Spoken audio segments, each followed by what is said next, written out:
Hello, guys.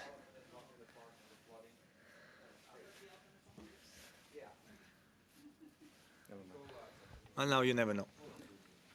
Daniil, congrats. You had a few comeback from love to down in sets. Where do you rank this one? Oh, tough to say. I mean, I had some probably better ones in terms of scoreline, like against Rusevori and Felix here was like some tie breaks and this and that. But when you're 2 sets to love down, it's always tough. I do know kind of also where my game is. So a lot of this love 2 sets comebacks, for example, the 4th set I win easy because I feel strong physically, and the 5th set the guy comes back like strong, and that's what happened last year many times.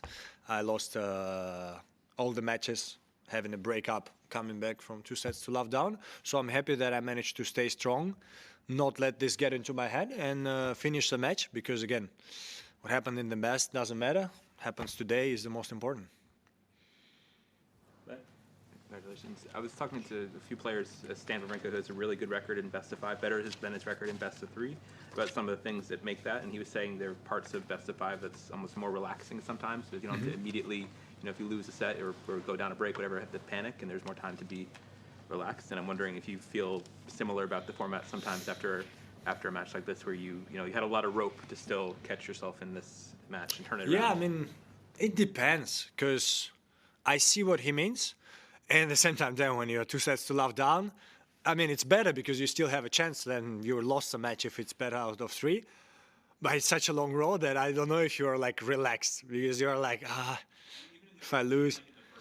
Yeah, I mean, I see what he means. Then it comes to where everyone is different. So I am pretty tense when I play my matches. Tense doesn't mean tight, but like I'm, all my rallies are long, so it's a bit different game. So I would not say it's relaxing for me to play 5-set matches, but it's just for sure completely different game, and for sure you have some players playing better in either of them. I feel like I'm in general pretty same. Both I like out of 3, but then I can lose. I like out of 5, but then I can lose. So yeah. Hi Daniil. I know you have some history with Lerner Tien, quite a lot of history. But when you come off the court after a 5-set match like that and know that that is your reward, how do you feel about it? I thought during the match they showed the scores, and usually I don't look on TVs or something. And this time I glimpsed an eye, and in this moment they were like 3 sets. I was like, okay. And I was 2 sets to love down, so I was like, okay, if I win this one, it's going to be 5 sets. It's going to be very tough, and then I have Learner. But it's okay, the most important is, as I said, is to win this match, and then the next one is Learner. The thing is that I kind of don't like to play him, but he must hate to play me as well, because I mean all our matches I was serving for the match or something. It's long brutal rallies, etc. So as I said, I don't remember if it was before this tournament or even before Brisbane. I'm going to enjoy it because it's going to be a lot of shot making, a lot of good defenses from both of us, some passing shots, etc. So I'm going to try to enjoy the game of tennis, and of course try to do my best to maybe surprise him somewhere. Ellen? You mentioned that last year a lot of the 5-set matches didn't go your way. I just wonder, how hard is it for that not to be in your head when you're battling away in the 5th set today? And does it show you're on the right track, that you turn this one around? It's for sure very tough, but I always also know that, of course, like what happens in the past, it like has a memory, so it's not easy sometimes to put it away. And at the same time, again, every match is different. Every opponent is different. Some of them, unfortunately, when there is like this last step, they play the best tennis of their life. Some of them can get tighter. So it depends on many reasons. But when I lost the game at 4-2 and 40-15, he hit a crazy return. Like, I don't know, probably they showed on TV, but I think it was like maybe 170 kilometers an hour return from a good serve. And then it's 4-3, and I'm like, not again. But the only thing I could do is fight for the next game. I managed to do it, and then pretty confident game on my serve with, again, a lead from him where I go like, not again. So, of course, it's in my mind, but the most important is to try to finish this exact match. And even if it doesn't go your way, you try to do it in the next one. Hi, Daniil.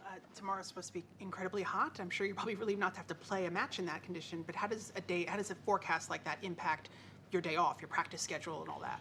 Yeah, we were thinking a bit with the team what's better, to sleep or to go a bit earlier.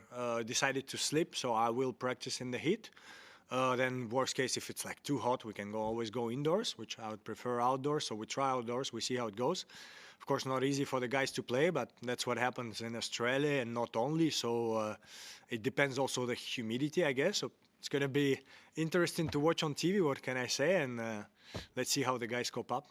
Hopefully no heat strokes and stuff like this, of course. And knowing you were going to play Tian, how far ahead do you look in the draw? Because I guess you knew based on that match. Yeah, I always say I never look at the draw like, oh my God, if I win this, I play this. But now I know the draw. The more I go through the tournament, sometimes they show it in TV, and I don't go like, oh my God, I'm not going to watch. So I basically know the draw kind of in and out already. Not all the pairs, but I know which seeds I have. But again, it doesn't matter. You need to beat Learner to be in the quarters. You need to beat someone else to be, so it's match by match. Ben, I know you know him very well at this point, but do you think you underestimated Tian before your first match here last year?